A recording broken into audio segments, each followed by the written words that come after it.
Eh, Creo que respecto a la violencia hay dos problemas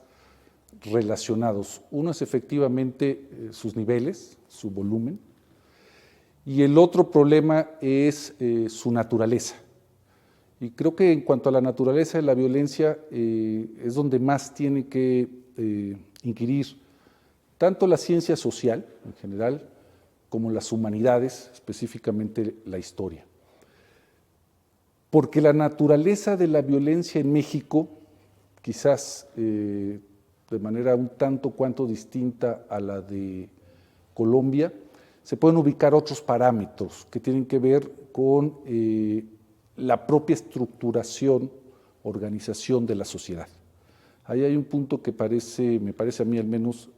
fundamental.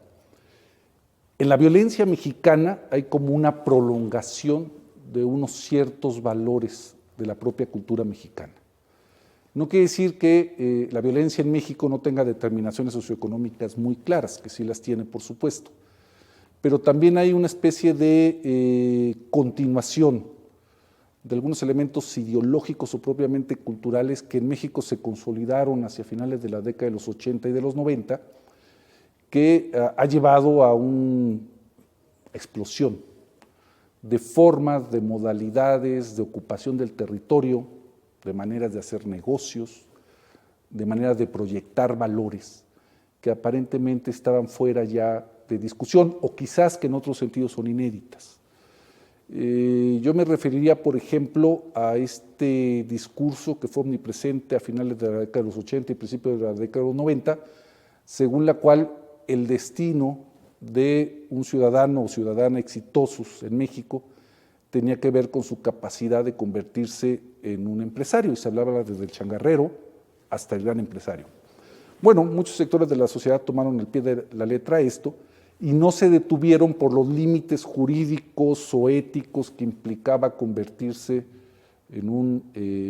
negociante exitoso. Entonces ahí hay un asunto paradójico. Ni el sistema jurídico mexicano ni la definición de valores en la sociedad mexicana permitió un ejercicio de autocontención por aquellos grupos que consideraron o tomaron al pie de la letra el mandato salinista, que es el famoso de vamos a convertir esta sociedad en una sociedad de empresarios. En México el trabajo asalariado está mal visto, tiene que ver con una suerte de fracaso personal o familiar o de grupo. En cambio, la posibilidad de ser un pequeño o mediano empresario está visto como un éxito social. Muchos sectores de la sociedad tomaron al pie de la letra esto y no se detuvieron ni en los límites jurídicos ni éticos de lo que podría significar hoy, por ejemplo, el narcotráfico. En realidad, muchos de los patrones de comportamiento de crimen organizado nos llevan a concluir que son, si no estrictamente empresas, maneras de hacer dinero y de constituir actores que tienen una cierta relevancia social, incluso en algunas zonas del país. Aquí sí se acerca un poco a la problemática colombiana respecto a que una cierta forma dramática, radical de individualización lleva a transponer ciertos límites en el comportamiento colectivo. No importa tanto cómo se es una persona relevante, por ejemplo, en términos de la adquisición de dinero, sino importa ser relevante, incluso transgrediendo ciertas reglas. Ese es un elemento fundamental porque obliga en general al pensamiento mexicano, a la reflexión sobre México, a volver a considerar cómo dotar a la sociedad de mecanismos de autocontrol, no solamente los que puede proporcionar el Estado, la fuerza pública, etcétera, sino literalmente de autocontrol, hasta dónde se puede llegar con ciertos proyectos personales o de grupo. Esto es una cuestión fundamental. Si a esto agregamos además una quiebra de los mundos del trabajo en México, si a esto agregamos una quiebra de ciertas formas de asentamiento y ocupación del territorio, por ejemplo en la periferia de las ciudades, tenemos una tormenta perfecta respecto a la generación de violencia. Si a esto agregamos además que hay un cuello de botella extraordinario con los jóvenes en términos de educación y empleo, tenemos un caldo de cultivo para que esta ideología del hombre o de la mujer o de la familia o del grupo exitoso, cueste lo que cueste, prolifere y atraiga. No sabemos bien a bien tampoco hay que sobrevalorarlo, pero ciertas formas de violencia están muy relacionadas con la manera en que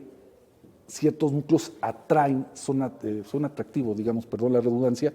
para grupos sociales, especialmente los jóvenes, que tienen muy pocas oportunidades de estudio y de trabajo. Y como no hay estas otras reglas que pongan límite a esa ambición, ¿no?, inducida además muchas veces desde el propio Estado ideológicamente, pues tenemos problemas de violación de fronteras y de límites constante, ¿no? Entonces yo creo que esta parte de la violencia mexicana que tiene que ver con la desestructuración o desdibujamiento de los mundos del trabajo, por una parte,